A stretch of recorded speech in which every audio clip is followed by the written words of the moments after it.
Alors, bonjour Maître Goldnadel. Bonjour Jean-Robin. Merci de nous accorder cette interview. Alors, c'est au sujet évidemment de la tuerie de Toulouse. Et alors, le 19 mars dernier, vous êtes interviewé par Robert Ménard sur iTélé. Et vous êtes quasiment le seul à ce jour-là à expliquer que la piste islamiste est la plus probable, pendant que SOS Racisme, l'UEJF et beaucoup d'autres hurlent déjà aux crimes nazis et d'extrême droite.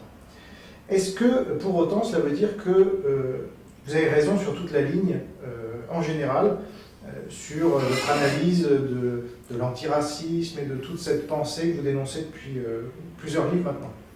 Écoutez, j'ai pas l'impression d'avoir été démenti de manière cinglante, et par les derniers événements, et par la couverture médiatique qui les a précédés. Le fait que j'ai été, sinon seul, ou l'un des rares, qui ait appelé les médias à la prudence la plus élémentaire, ça n'était pas en raison de mon instinct ou de mes tons de divination, de mes dons de divination, pardon. C'est par ma mémoire historique, par l'expérience. J'avais constaté que depuis 30 ans, premièrement, on vendait par prédilection la thèse d'extrême droite ou néo-nazie, et qu'à chaque fois, c'était une fausse piste, et que derrière les attentats, il y avait la marque de la radicalité arabe, arabo-palestinienne, islamiste, appelez-la comme vous voulez, mais ça s'est toujours comme passé ainsi.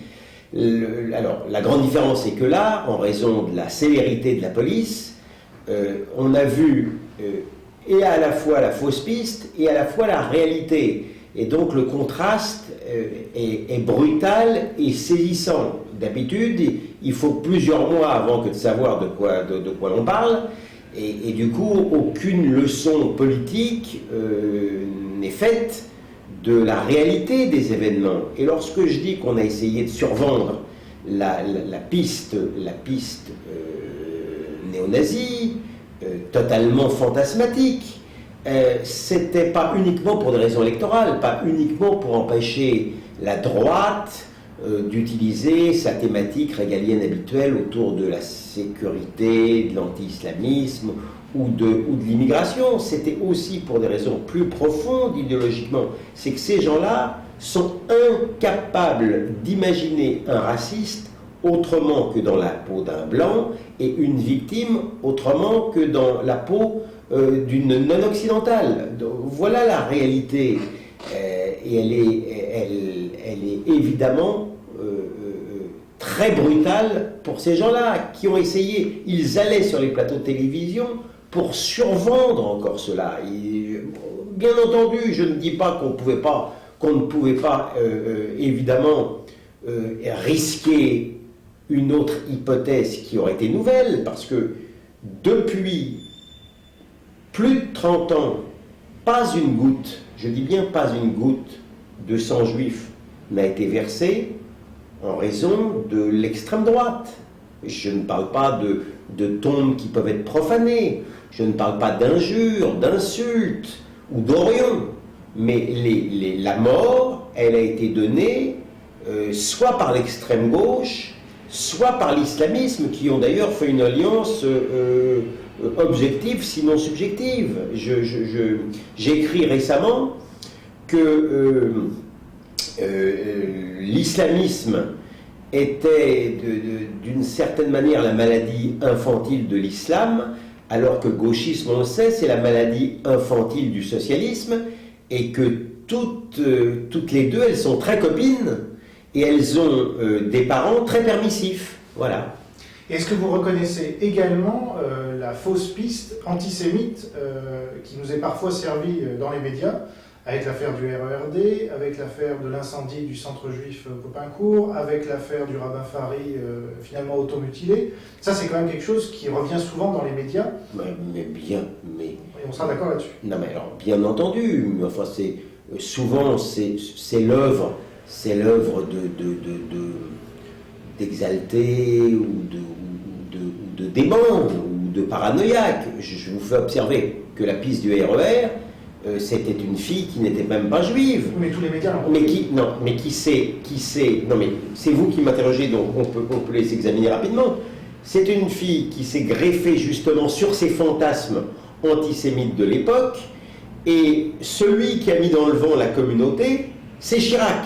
C'est Chirac le premier qui a dit attention, voilà, donc vraiment la communauté dans cette histoire-là n'a rien à se reprocher. Le fils du rabbin Fari, je crois j'ai toujours, dès le premier jour, j'ai conseillé aux gens d'être extrêmement prudents, et je n'ai pas eu tort. Vous savez, moi, je n'ai aucun plaisir particulier de détecter la trace de l'antisémitisme. En général même, je suis le premier des suspicieux. Voilà, mais là, malheureusement, en ce qui concerne l'école juive et les 4 victimes, on pouvait faire l'économie de la question. Alors, selon vous, que faut-il faire pour empêcher que cette situation se reproduise? D'abord, de manière élémentaire, il faut déjà donner le bon diagnostic. Parce que si de toute manière, on se trompe de diagnostic, alors là, vraiment, on n'a aucune chance d'essayer de remédier un tant soit peu au mal. Alors, bien évidemment, il y a la sécurité. Alors, le risque zéro n'existe pas. Mais si on multiplie les obstacles à la police, à l'égard de la police ou de la justice, on a encore plus de peine pour y arriver. Je suis quand même assez surpris que ce soit la gauche, pour ne pas la nommer, qui soit comme ça vent debout en exigeant encore davantage de la police. Ce sont ces gens-là qui ont toujours fait la guerre aux fichiers croisés, en invoquant le fichier juif, les fantasmes toujours, les fichiers juifs pendant la guerre, ou Big Brother. Ce sont les mêmes. Souvenez-vous, il y a 1 ou 2 ans, relisez la presse de gauche à l'époque, lorsqu'il y avait un type soupçonné de terrorisme islamique et qu'il avait fait un voyage en Afghanistan, mais lorsque les avocats plaidaient que c'était une sorte de procès d'intention, la presse suivait, était très bonne fille, c'était après tout pas beaucoup plus grave comme voyage initiatique que d'aller fumer un pétard à Katmandou. La réalité, c'est cet angélisme-là par rapport au terrorisme d'extrême gauche ou islamiste, parce qu'ils ont été aussi bienveillants à l'égard des gens de Karnak, comment vous les appelez, ceux qui ont fait les attentats, qui commettaient, qui commettent les attentats contre les... Souvenez-vous, Le Monde qui a publié une page entière, je dis bien une page entière, pour accueillir la prose du principal suspect, la prose idéologique du principal suspect. J'aimerais bien moi qui en tout cas ne soit pas suspect de ça, qu'on m'accorde de temps en temps une page dans Le Monde pour expliquer ce que je pense. C'est à eux qu'on le donne. Donc selon vous, une bonne analyse de la situation, est-ce qu'il faut remettre une protection devant toutes les écoles juives comme il y a eu à un certain moment? Oui, je pense qu'en ce moment, ce serait plutôt mieux. Bon, donc ça déjà, la prévention et la répression. Mais également, au niveau de l'analyse, je vous avoue que la sollicitude gnangnan ne m'intéresse pas, moi. La sollicitude gnangnan, c'est de pleurer à la Arte de manière quasi quotidienne sur les juifs morts d'Auschwitz. Ça ne donne strictement rien pour les vivants. Il m'arrive de penser que c'est même contre-productif. Aussi, ce que je vois ces derniers temps,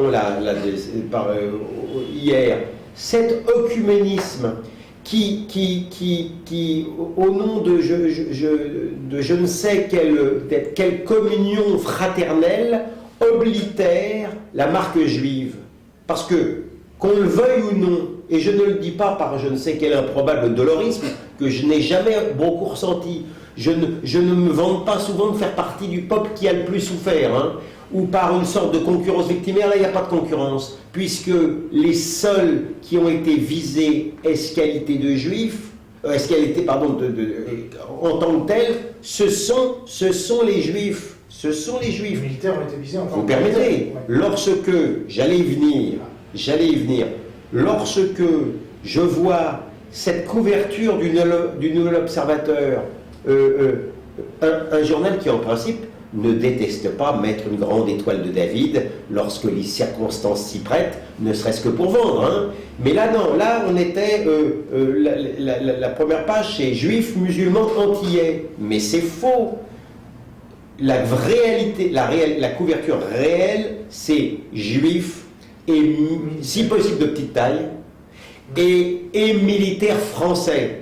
Alors, bien entendu, que M. Mohamed Merah n'ait vu aucun inconvénient et même quelque avantage à faire un carton sur dans son esprit des traîtres musulmans à la solde d'une armée de judéo-croisés, je n'en doute pas un seul instant. Les musulmans français ont toujours constitué pour les islamistes des cadavres exquis.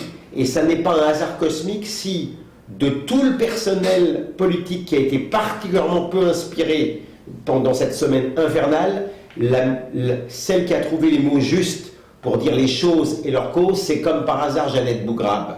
Il ne faut pas du tout s'étonner de cela. Mais moi, il faut dire les choses. Ça, c'est une vérité donc difficilement exposable, parce que sinon on risque d'une certaine manière d'exploiter, de capitaliser la douleur. Je ne sais pas quoi. Dire cela, dire que ce salaud intégriste et intégral, c'est pas une génération spontanée, c'est pas une maladie orpheline. Il fait partie. Nous avons affaire à une communauté que, pas un seul instant, je ne mets en cause dans sa globalité, bien au contraire, bien au contraire. Et moi j'étais touché parce que le cœur je l'écris, le cœur de la France, c'était pas Paris et cette manifestation saugrenue de SOS Racisme qui essayait de récupérer les choses après avoir tellement tenté de ramer sur la piste néo-nazie. Le cœur de la France battait à Toulouse avec ce rabbin et l'imam Chalgoumi unis main dans la main et qui, dans une même poigne, écrasaient l'islamisme, ils écrasaient l'antisémitisme, ils écrasaient la haine de la France et de l'Occident. Ça, je suis sensible à ça. Mais cette communion gnangnan qui refuse de dire les choses, pardon, mais moi, elle ne m'intéresse pas. Puis, troisième chose, qui est difficilement également exposable, et pour cause dans les salles de rédaction, c'est le fait de s'interroger sur le rapport entre la détestation anti-israélienne pathologique et le fait que qu'un islamiste rentre dans une école juive et aille courir après des enfants juifs et leur loger froidement une balle dans la tête en invoquant les crimes contre les enfants palestiniens. Alors pardon, plutôt que d'aller dans des spéculations intellectuelles oiseuses dont l'extrême gauche a le goût et la magie, le climat de la campagne électorale, l'inhospitalité franchouillarde, et je ne sais... Même Jean Quatremer a dit ça.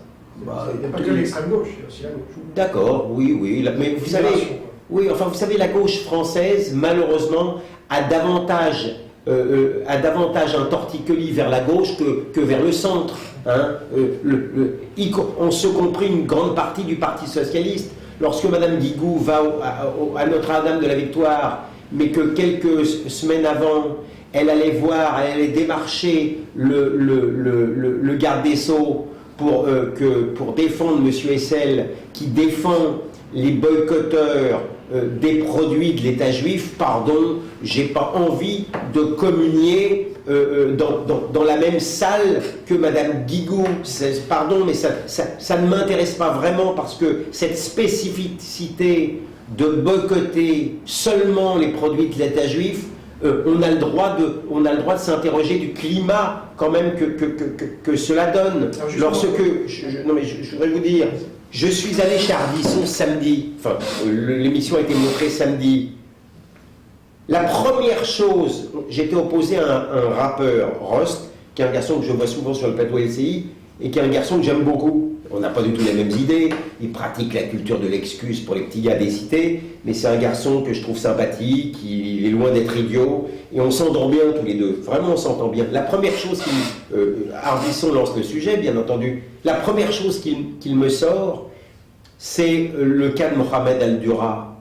Mais pardon, mais ce garçon est d'une parfaite bonne foi.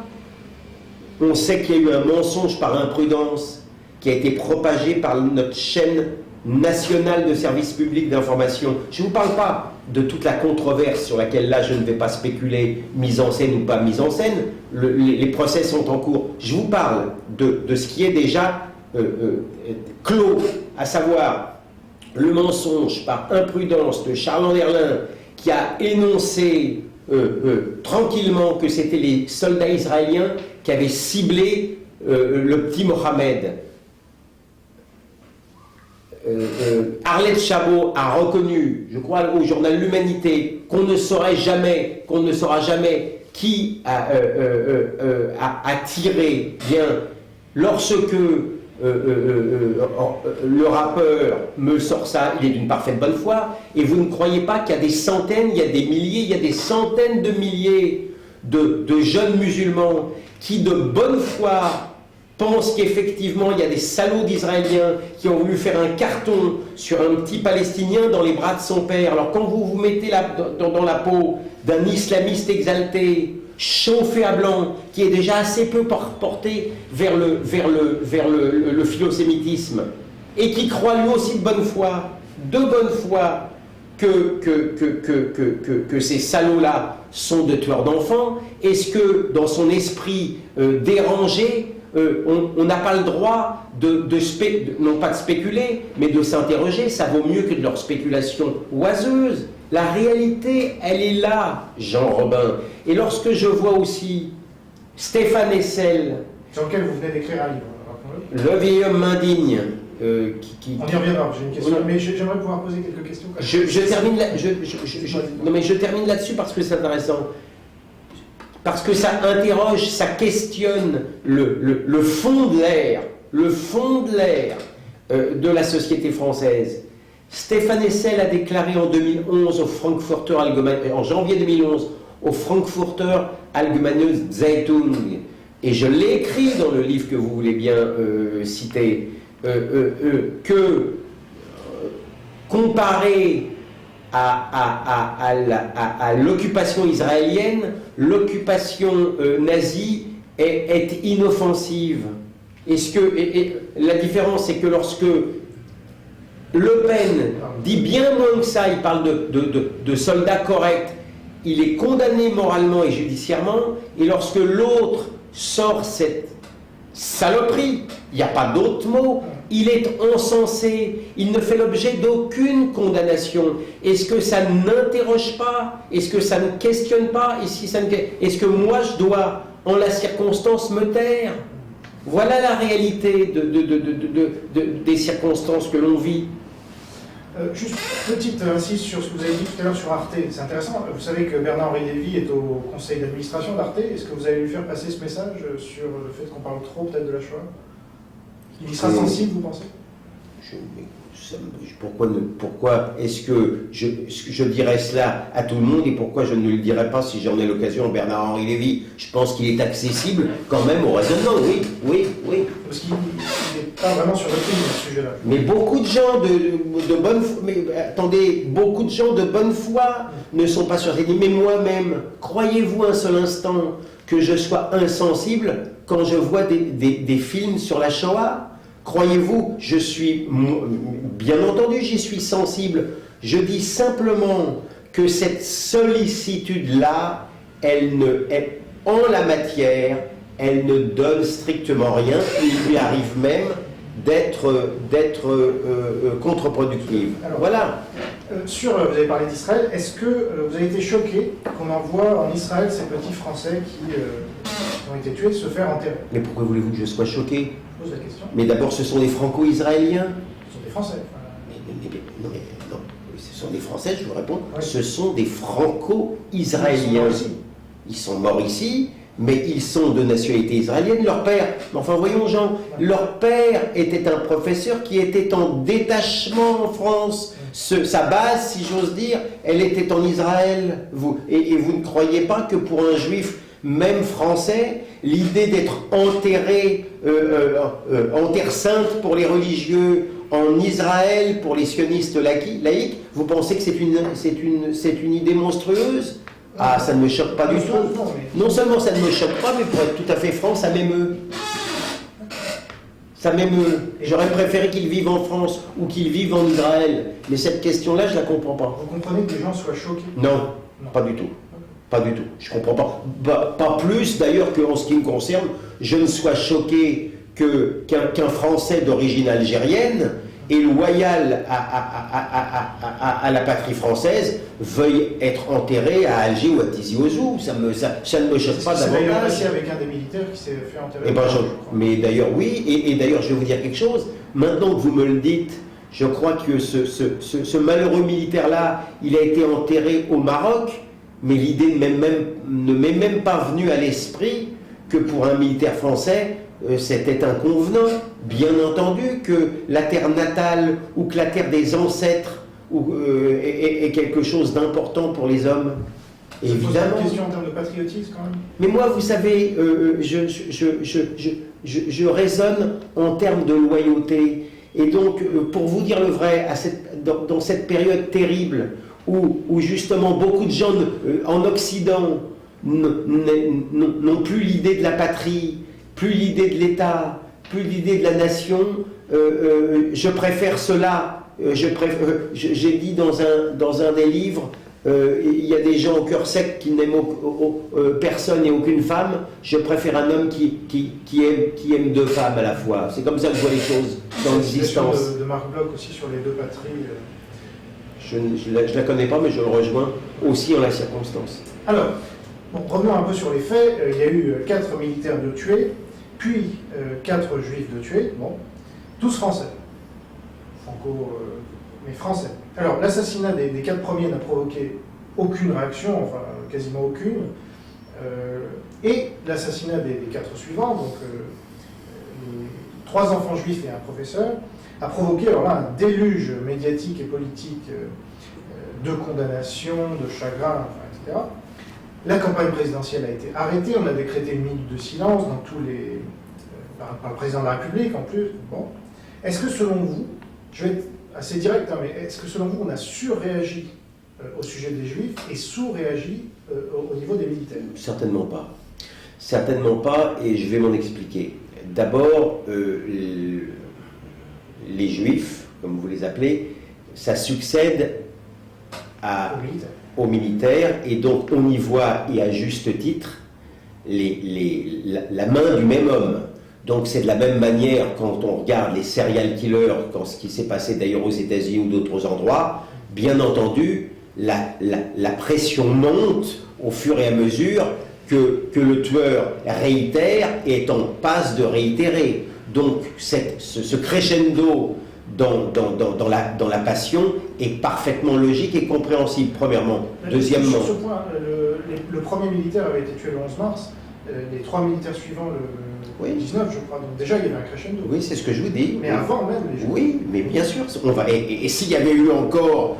bien entendu, ça me paraît logique. Ensuite, pardon, ça n'est pas la même chose de tuer des militaires que de rentrer dans une école pour poursuivre des enfants, juifs ou non, et de leur loger une balle dans la tête. Pourquoi ce n'est pas la même chose? Ça n'est pas la même chose en termes médiatiques, mais même en termes humains. Les militaires, de manière générale, on peut penser que c'est un conflit, la guerre, le conflit d'Afghanistan. Là, on dépasse. Ils n'étaient pas en guerre, ces militaires-là, puisqu'ils étaient sur le sol. Non, mais on savait que leur régiment revenait on savait que ils n'étaient pas armés, je veux dire. On savait, non, mais je ne suis pas en train de vous dire qu'il n'y a pas d'équivalence, je suis en train de raisonner par rapport à votre question en termes médiatiques. Donc je crois que médiatiquement, c'est parfait, ça se comprend. Et d'autre part, et enfin, bien entendu que la question juive, et c'est bien le problème, elle est obsessionnelle, elle rend fou.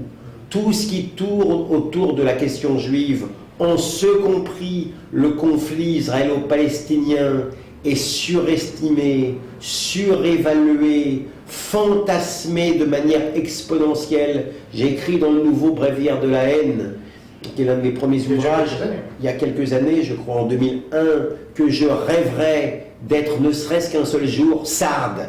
Ne pas entendre parler de la question juive, mais malheureusement, même quand vous ne venez pas à la question juive vient à vous.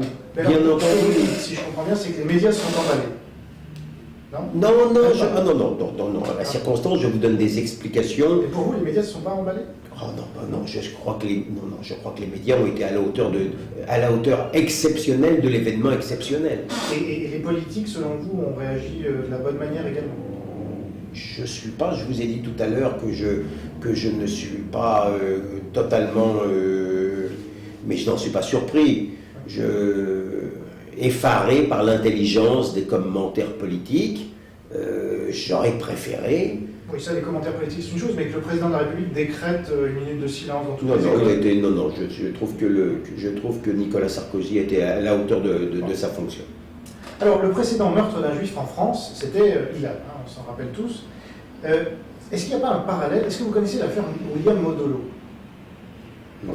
Alors justement, est-ce qu'il n'y a pas un parallèle à faire entre cette affaire de Toulouse et l'affaire Ilan Halimi? Parce que quelques mois, 3 mois après l'affaire Halimi, qui a été très médiatisée, là, vous m'accorderez, un autre jeune Français, William Modolo, a été torturé, assassiné dans les mêmes conditions qu'Ilan Halimi. On lui a arraché 15 dents une par une, on l'a torturé, violé, etc. Et évidemment, il a succombé à ses blessures. Et évidemment, il n'était pas juif. Et vous-même ne connaissiez pas son existence jusqu'à ce que je vous l'annonce maintenant. Parce qu'aucun média, ni aucun homme politique n'en a parlé, c'était 3 mois après l'affaire Halimi. Donc, est-ce qu'il n'y a pas un parallèle quand même entre ces deux histoires? Écoutez, moi, vous me parlez d'une affaire que je ne connais pas. Donc, je suis incapable de vous dire, je ne connais pas les raisons pour lesquelles... D'après ce que je vous en dis. Non, mais d'après ce que vous me dites, ça n'est pas la même chose. Un meurtre sexuel, par exemple, n'est pas la même chose qu'un meurtre politique ou un meurtre raciste. Pourquoi? Parce que... C'est un meurtre. Non, mais vous m'interrogez en termes médiatiques, là. Je vous dis. Médiatique et politique, puisque les politiques, aucun politique n'a réagi non plus contre cette barbarie. Non, mais je suis... Mais certes pas raciste, ça je vous l'accorde. Non, voilà, donc le fait... Mais enfin, j'aurais tendance à considérer, si vous voulez, que dans votre question, il y a une part de réalité. C'est vrai que, pour des raisons souvent arbitraires, tel fait divers est surexposé par rapport à un autre. Et je vous accorde bien volontiers que, et souvent je le déplore, mais souvent aussi ça se fait au détriment de la question juive. Regardez encore une fois le conflit palestinien. Regardez comment, en termes de mort, puisque ça semble vous intéresser, regardez comment un conflit comme le conflit palestinien est surexposé en termes de victimes comparé à tous les conflits dans le monde. Je crois que le conflit israélo-arabe, dans sa globalité, a dû faire depuis 1948 quelque chose comme 100 000 morts. Le conflit de Timor, dont personne ne parle, a fait 1 million de morts, et le conflit et le génocide au Soudan, on doit être à 3 millions de morts. Donc vous voyez à peu près la surexposition lorsque la question... Ça, c'est parce qu'il y a une israélophobie, sur laquelle on sera d'accord. Oui, mais cette en politique intérieure avec les juifs vivants, mais il ne vous a pas étonné, et il ne vous a pas échappé que dans État juif, il y a juif aussi. Ce que je veux dire, l'israélophobie est la marque, pour moi, et ça n'évacue pas tous les problèmes politiques, tous les problèmes territoriaux. On ne peut pas ils ne sont pas sécables, mais je n'ai aucun doute dans le fait. D'ailleurs, les Palestiniens sont les premiers à dire notre chance, Notre chance, c'est que notre conflit, c'est qu'on soit opposé aux Juifs.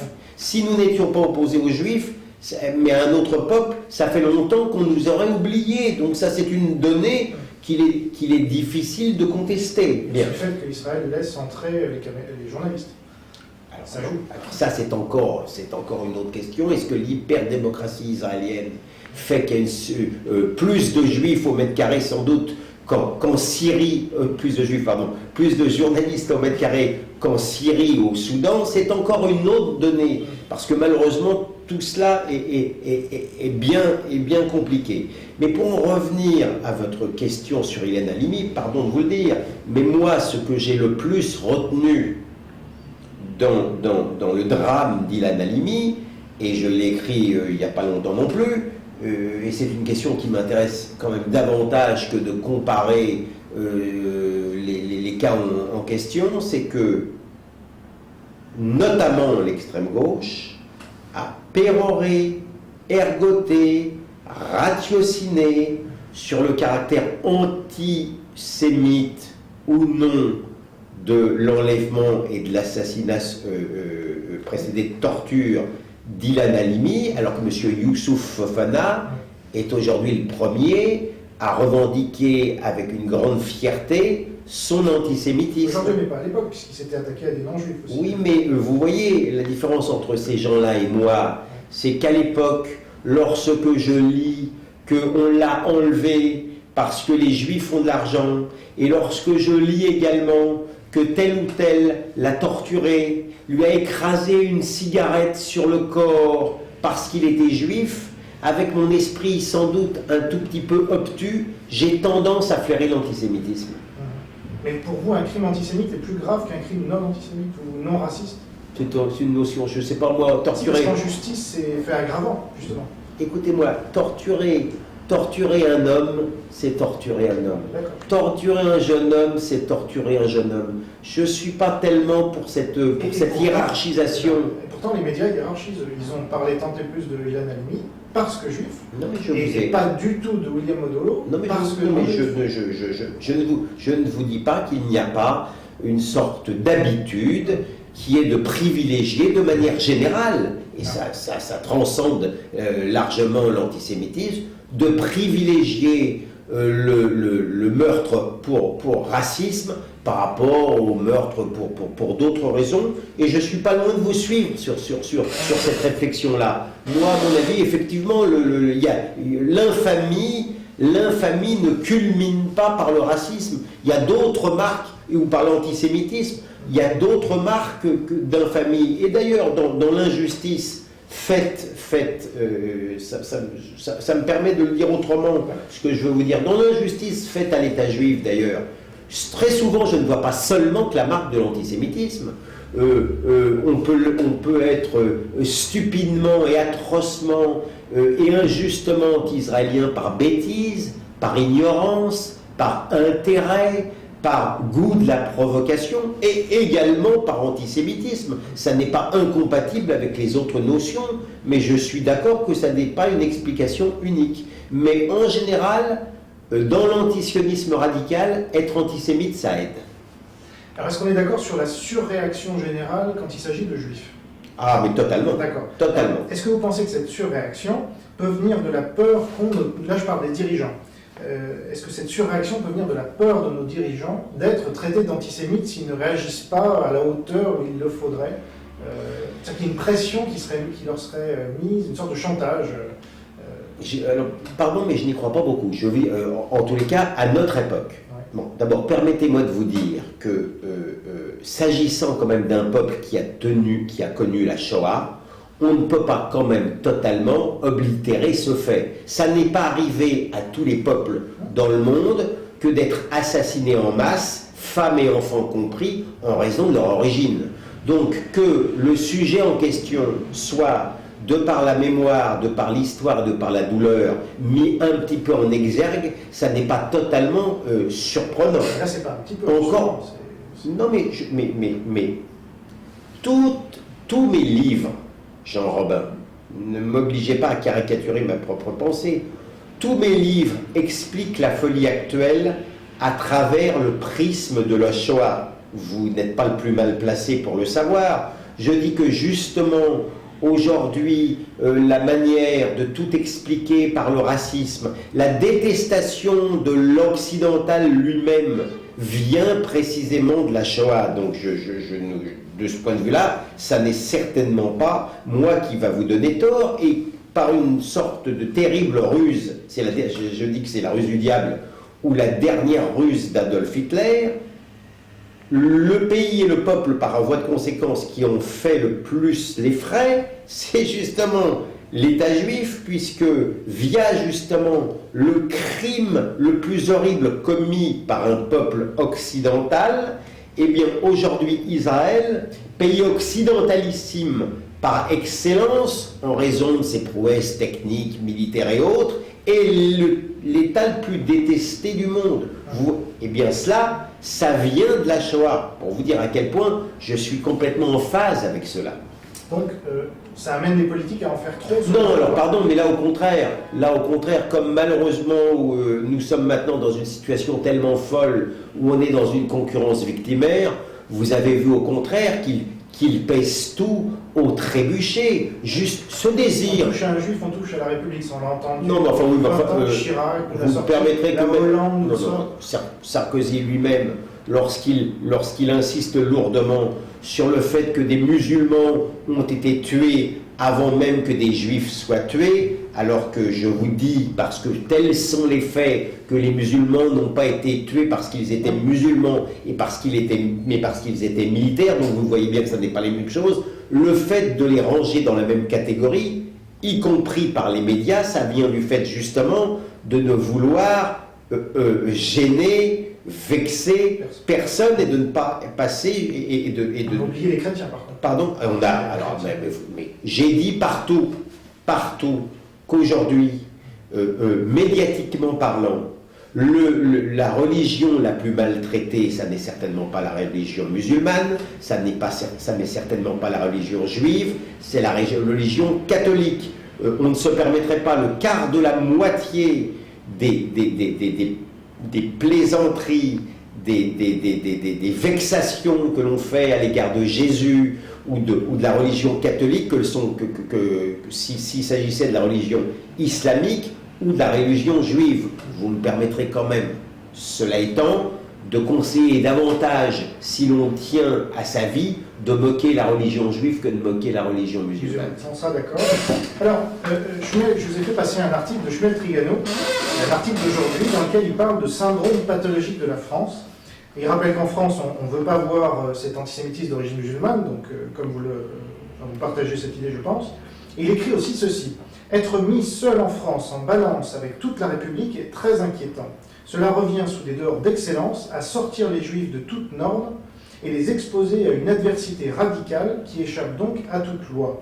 Pourquoi les Juifs et pas tous les autres, les citoyens, point d'interrogation. Êtes-vous d'accord avec lui? Oui. Moi, c'était rapide. Oui, bien sûr. Alors, comme vous le savez, j'ai écrit un livre qui s'appelle La Judéomanie. Mais vous savez, pardon Jean, pour terminer sur le sujet, très souvent, il m'est arrivé de ne pas aimer que l'on invoque à tort et à travers l'antisémitisme, et je l'ai écrit.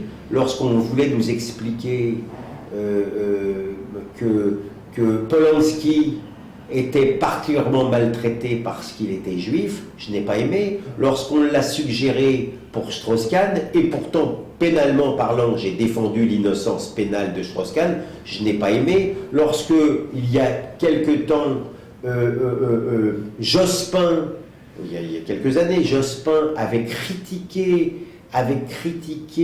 Chirac parce que Chirac avait moqué Badinter et les lambris de son appartement de la rue Guinemer, en disant que c'était un peu nauséabond. Vous comprenez pourquoi? J'avais détesté cela. Sous prétexte qu'on est juif, on ne serait pas critiquable, même injustement. Alors il faut éviter de faire de la politique dans ces cas-là. Quand il n'y a pas d'éléments, il vaut mieux se taire. Voilà ce que je dis. Donc, comme vous le savez, j'ai écrit un livre en 2006 qui s'appelle La Judéomanie, elle nuit aux Juifs, elle nuit à la République. Et j'y développe ce genre d'idées. Alors, ma thèse a été totalement occultée, je pense que vous êtes au courant, alors que j'étais sur les mêmes positions justement que Shmuel Trigano et qu'Alain Finkielkraut, entre autres. Et pas moi. Pourquoi vous ne me citez pas? Et vous. Ah bon? Voilà. Mais à l'époque, je ne vous citais pas dans le livre, parce que je n'avais pas encore lu Les Martyrocrates, je l'ai l'année d'après. Eh bien, je le déplore. Il fallait, Je me suis rattrapé. il fallait anticiper l'événement. Et non, au contraire, dans le livre, je vous attaquais plus tôt, parce que je vous reprochais de faire trop de procès, de judiciariser le débat. Ouais. Voilà. J'ai vu ça dans Wikipédia. Voilà, ça a été repris dans Wikipédia. Ça me poursuit encore. Ça vous poursuit. Alors, et bien que, comme je l'ai dit, je reconnaisse une israélophobie en politique extérieure, ça c'est autre chose. Est-ce que cet événement tragique que nous venons de connaître aura au moins pour aspect positif de mettre enfin sur le tapis cette question essentielle de ce que je considère comme une discrimination positive des Juifs en France au niveau politique, juridique et médiatique qui génère un antisémitisme de ressentiment? J'ai un peu de mal, en la circonstance, après que 3 enfants aient reçu une balle dans la tête, de répondre sur un problème de discrimination positive.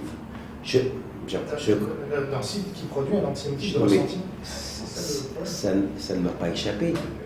Ça ne m'a pas échappé, mais j'ai un peu de mal. Pardon, mais là vous êtes... vous fixez, à mon avis, de manière excessive sur l'un des aspects que je ne récuse pas de la judéophobie, à savoir la judéophobie par l'insistance, par la focalisation. Et je sais de quoi je parle lorsqu'il s'agit encore une fois d'Israël. Mais vous savez, il y a aussi la judéophobie par la judéophilie, le fait de considérer que les Juifs sont tellement mieux que les autres. Ils sont tellement plus intelligents qu'on peut même les critiquer, ils ont le cuir plus tanné, et puis ils sont moralement tellement formidables. Dans l'histoire, ils ont tellement fait peu de mal que les imaginer dans la peau d'un militaire, vraiment, on en conçoit presque une déception amoureuse. Donc il y a beaucoup de faces de la judéophobie qui passent effectivement par le trop d'amour. Pardon, aujourd'hui, en la circonstance, pardon de raisonner par l'arrivée de cette judéophobie-là, et qui est la détestation excessive d'Israël et d'Israélites, si j'ose dire. C'est votre analyse des événements? Ah oui, je n'ai aucun doute, pardon. Ah non, je n'ai aucun doute que je vais vous donner une autre analyse possible. Non mais pardon. Donc vous y réagissiez, hein, bien sûr. Oui, oui. C'est que, par exemple, on pourrait légitimement se demander si, finalement, le fait qu'il ait tué d'abord des militaires et qu'il n'y ait eu aucune réaction, Meira se soit dit, tiens, comme les Juifs dans ce pays, il va être connu nationalement, voire mondialement, je vais m'en prendre à des Non mais... c'est ça que je pense moi aussi.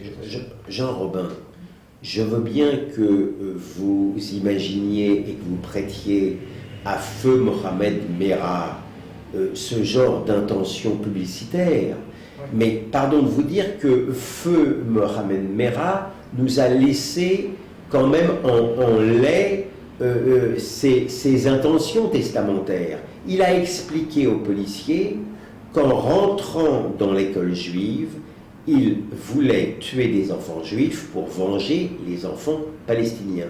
Donc, comme de manière générale, j'évite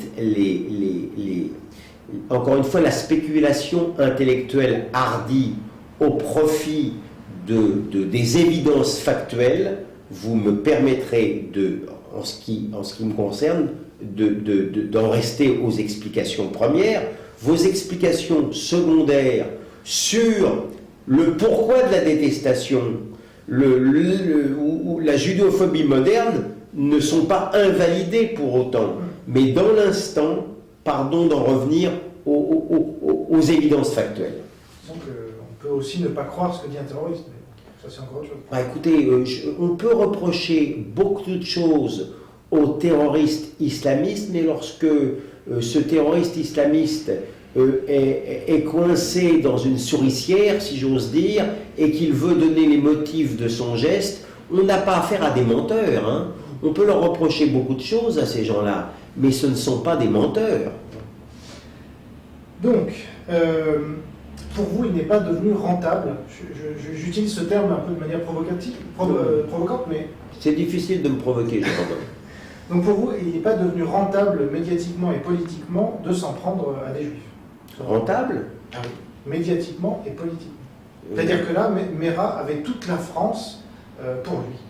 Pour un gars de 24 ans, il a arrêté la France en pleine campagne électorale. Mais je ne comprends pas votre notion de rentabilité. Rentabilité pour qui? Pour le terroriste qui veut faire connaître son acte et faire la promotion du djihad et de l'islam radical, il n'y a pas mieux. Oui. Ça, c'est le rapport terrorisme-média et puis en général. Ah, de manière générale, on peut toujours s'interroger.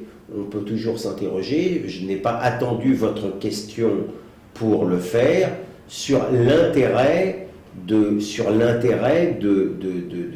médiatiser les affaires de terrorisme. Mais pardon, mais il y a d'autres affaires médiatiques sur lesquelles on devrait s'interroger. Est-ce qu'il est bon, par exemple, quand les affaires dures, vous voyez, les prises d'otages de journalistes, est-ce qu'il est vraiment bon, de payer la rançon, d'en parler chaque jour? Est-ce que ça ne fait pas monter le prix de cette éventuelle rançon à payer? Sur ces questions-là, je n'ai pas attendu votre question pour me les poser moi-même. Oui. Donc les médias devraient moins en parler. Il est possible mais on est là dans un vœu totalement pieux, mais je crois que là, en la circonstance, je crois que vous avez tendance à vouloir surestimer le désir publicitaire de l'assassinat islamiste au détriment du grand plaisir de tuer, et notamment de tuer des enfants juifs. Dans le passé, je vous avoue, on a tué des enfants juifs, y compris dans le silence, Jean Robin. Et on a fait même... Il y avait moins de médias. Non. Pardon. Par exemple, le crime nazi a été organisé spécifiquement dans le silence. Donc le rapport entre bruit et antisémitisme est un rapport qui ne me saute pas aux oreilles, si j'ose dire. Allez. Alors, pour conclure, deux questions rapides. Vous êtes président de France Israël, d'Avocats sans frontières, vous êtes membre du comité directeur du CRIF. Votre dernier livre en réponse à Stéphane Hessel, on en parlait, a été offert à tous les membres, tous ceux qui ont participé au dernier dîner annuel. Donc vous êtes influent dans ce qu'on pourrait appeler la communauté juive, même si je n'aime pas ce Pas seulement, puisque si vous regardez le classement de mon livre au Nouvel Observateur, il est depuis plusieurs semaines dans les meilleures ventes. Bien sûr, mais là je parlais de l'influence. Ça dépasse la communauté, mais moi ma question c'est, puisque votre voix porte et que vous partagez un certain nombre des thèses dont on vient de parler, est-ce que vous n'avez pas intérêt à aller porter cette parole à des gens comme M. Prasquier, qui ne partagent pas du tout votre avis sur cette question, me semble-t-il? Sur quelle question? Sur la question de la surmédiatisation, ou en tout cas de ce que j'appelle une discrimination positive. Vous ne parlez pas comme ça, mais vous reconnaissez bien qu'on surréagit, ça vous le dites depuis longtemps. M. Bernheim, M. Prasquier ou d'autres autorités, d'autres leaders de la communauté, est-ce que vous leur en parlez? Quelle est leur réaction? Alors, Jean Robin, d'abord, il faut bien que vous mettiez dans l'idée que je ne suis pas un leader communautaire. Mais vous en côtoyez, c'était ça ma question. Oui, ça oui, mais je côtoie aussi des leaders politiques. France-Israël, ça ne vous a pas échappé, n'est pas une association juive. Une bonne moitié de ses membres ne sont pas juifs, pour autant qu'on entre dans une comptabilité méticuleuse. C'est une association qui existe depuis 1937, qui a été créée par le président Gaston Doumer et par Maurice Ravel. Elle n'a rien de juif, puis par le maréchal Koenig. C'est vraiment, pardon, mais je ne me sens pas dans la peau, ça n'a rien de honteux, mais je ne me sens pas du tout dans la peau d'un communautaire juif, même si certainement, je ne récuse certainement pas mes origines, ni même la notion de tribalité. Je suis à la fois un juif, un français et un citoyen du monde. Et je crois que je le démontre suffisamment, enfin il me semble. Mais avec Richard Prasquier, j'ai des rapports amicaux, confiants, on a certaines divergences amicales. La plus importante, c'est que il a tendance à toujours considérer le Front National comme le danger principal, alors que moi, depuis 30 ans, je dis qu'il faut renvoyer dos à dos les extrêmes, et d'avoir surestimé le Front National a servi un peu de même leurre au profit de l'extrême gauche qui était légitimée, ou de l'islamisme, un peu comme dans la période que nous avons connue et que nous venons d'évoquer. En dehors de cela, vous savez, je me sens assez proche de Richard Prasquier. C'est pas étonnant si Richard Prasquier a bien voulu distribuer Le vieil homme indigne. Richard Prasquier a su trouver les mots qu'il fallait pour justement critiquer la manifestation de SOS Racisme et de l'UEJF avec ses mots d'ordre lénifiants. Richard, ne croyez pas que je sois très éloigné, mais bien entendu, lui c'est lui, comme dit l'autre, et moi c'est moi, mais Richard Prasquier n'est pas du tout dans une perspective victimaire, pas du tout. C'est un garçon qui comprend bien les enjeux du conflit proche-oriental, qui comprend bien les enjeux de l'État-nation français, des problèmes de sécurité, des problèmes d'immigration. Il a au tout début, lorsqu'on parlait du fichier ADN, par exemple, il n'a pas du tout été dans le langage gnangnan. Non, pardon, je me reconnais plus dans un Richard Prasquier que dans un Théo Klein.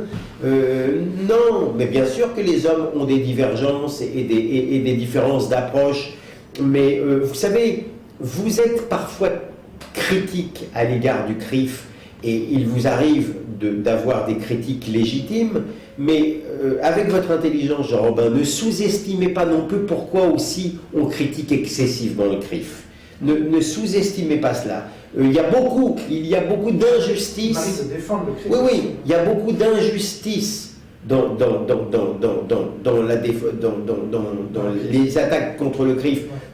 Richard Prasquier, je pense, n'a pas cautionné ces gens de l'UEJF qui ont tenté d'empêcher Marine Le Pen. Je n'ai pas vu cautionner ça. En revanche, c'est vrai qu'à la différence de Richard Prasquier, je n'ai pas aimé qu'on invite Marine Le Pen dans une radio pour ensuite la désinviter. Je n'y ai pas vu la première marque de courtoisie. Et je ne crois pas qu'on aurait agi avec autant de goujaterie, de brutalité ou de bêtises à l'égard de Besancenot ou de Mélenchon. Et c'est dommage que ça soit tombé en raison de certaines pressions sur Radio J, qui est de loin la radio la plus intelligente, si j'ose dire, au sein et la plus libre, qui invite tout le monde dans le cadre de l'espace audiovisuel communautaire. Donc, mais je me sens, et notamment dans la période actuelle, assez proche de Richard Prasquier. Et d'ailleurs, je l'ai félicité dans mon papier sur Atlantico aujourd'hui. Donc franchement, je ne veux pas vous décevoir, mais voilà, nous acceptons nos divergences et nous acceptons aussi nos convergences. Voilà. Maître Gonadel, merci. Merci Jean.